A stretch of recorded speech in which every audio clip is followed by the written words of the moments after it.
Hello and welcome to EB-5 Investment Report. I'm your host, Aimee Rios, and today we continue our series on the EB-5 process and why some projects fail. In our last report, we discussed the I-526 petition. Today we will go over the next step, the I-485, which advances the status of the visa to conditional permanent residence. While your I-526 approval doesn't mean you'll get a green card, you're just a step closer in this long, complex process. The I-485 is only for those who are currently residing in the U.S. The filing fee for this form is $1,070. USCIS spokesperson William Wright says the EB-5 applicant and their derivative family members is granted conditional permanent residence for a 2-year period upon approval of the I-485 application or upon entry to the United States with an EB-5 immigrant visa.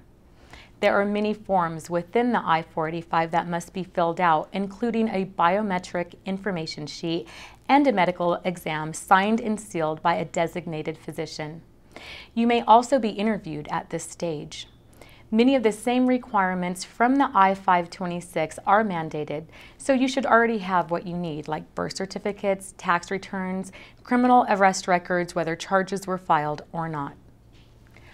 Consular processing is an alternative to the I-485 for foreigners living outside the United States. Foreigners living in the U.S. can choose either option, and according to investors on the Beacon blogs, consular processing seems to be the faster route, taking only a few months rather than the years some investors on the blog reported. But Wright says the processing time for the I-485 is 5 months, depending on individuals attending their biometric appointments. Consular processing, which is administered by the U.S. State Department, has a lower risk of refusal because the consular officer does not have discretion. Denials must be backed by hard, factual evidence, whereas USCIS officers do have the authority to refuse applicants based on their own individual judgment. For instance, they may not think your business plan is detailed enough and can reject the form on that basis.